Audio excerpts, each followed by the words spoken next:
भदोही के ज्ञानपुर से बाहुबली विधायक विजय मिश्रा के जेल जाने के बाद उनके बेटे विष्णु मिश्रा ने 27 करोड़ के चेक बाउंस होने के मामले में रिश्तेदार और उनके परिवार पर मुकदमा करने वाले कृष्ण मोहन तिवारी को लीगल नोटिस भिजवाया है। दरअसल यह पूरा मामला विष्णु मिश्रा की कंपनी नवनिर्माण इंफ्रा तथा मिश्रा फिलिंग स्टेशन को के एमडी द्वारा किए गए भुगतान का चेक बाउंस होने का है। कृष्ण मोहन की कंपनी के द्वारा विष्णु मिश्रा के फर्म के लिए 17 करोड़ 60 लाख फिर 7 करोड़ और इसके अलावा 2 करोड़ 45 हजार का चेक दिया गया था। यह चेक उन्होंने 27 जुलाई 2020 को दिए थे, जिसके बाद इसे गोपीगंज स्थित स्टेट बैंक ऑफ इंडिया में लगाया गया तो पता चला कि अकाउंट फ्रीज है और चेक बाउंस हो गया। इसी मामले को लेकर लीगल नोटिस भेजा गया है।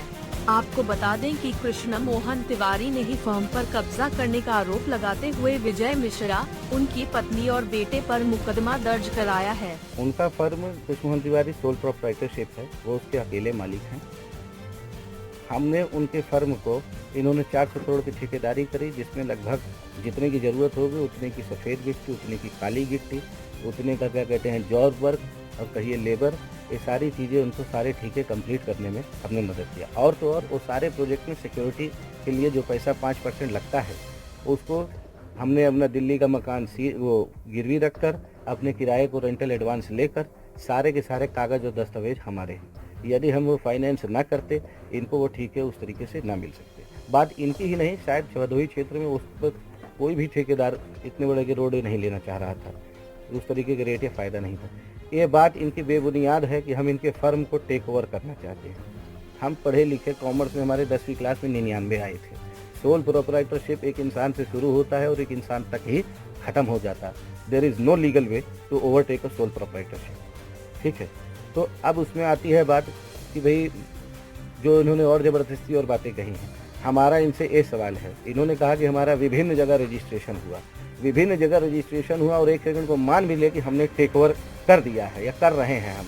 आपने किसी भी विभाग को कोई भी चिट्ठी बोली, किसी भी जेई, किसी भी एक्सीएन, किसी को भी कोई शिकायत पत्र नहीं दी, क्योंकि भुगतान तो वहीं से आना था। और क्या कहते हैं कि अगर हमने टेक ओवर कर लिया और टैक्स ना पे करते तो सरकार तो आपको ढूंढती।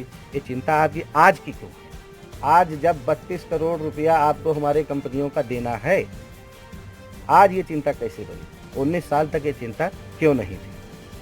तो इतने विभाग में गए और ये ठेकेदार हैं, इनको हम ही नहीं पूरा मतलब प्रदेश जानता है कि कौन ठेकेदार छात्र शक्ति के साथ कार्य शुरू किए थे।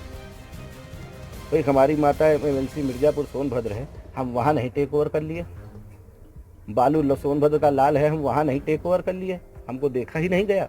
हाँ, इससे पहले हमारे ऊपर कौन सा आपराधिक मामला है, जरा ये बता दीजिए, बताइए। चेक का मामला इन्होंने हाल ही में 30 जून का हिसाब फाइनल करने की, पैसे की बात तो हर मार्च में क्लोजिंग में होती ही है ठेकेदार की, और वो पेमेंट हर साल ये अपना कर रहे थे। इस साल मार्च में कोरोना हो गया और क्या कहते हैं, इनके कुछ रोटें उखड़ गई। उसमें इन्होंने कहा कि भाई कि थोड़ा वो समय की या जो भी लगेगा। हमने कहा कि भाई खोल, हम तो भाई पूरा समर्थन करेंगे, खासकर अगर किसी के पास हमारा 32 करोड़ है तो हम उसकी कौन सी बात नहीं सुनेंगे। मानसिक दबाव में हम थे इनसे, आप समझ गए, क्योंकि भाई हमारा पैसा आपके पास है तो हम आपके दबाव में, आप मेरे दबाव में नहीं, आप तो लेकर चल दिए। हमने 3 बैंक में लगाए हैं और उनकी वैल्यू 27 करोड़ है। 2 और हमने लगाया था, वो हमारे HDFC बैंक में लगा। तो जैसे कि अभी आज छुट्टी हुई थी, तो इनका स्टेट बैंक का चेक था, वो 3 दिन में उसका भी रिजल्ट आ जाएगा। हमें कोई ज़्यादा उम्मीद है नहीं, वो भी बाउंस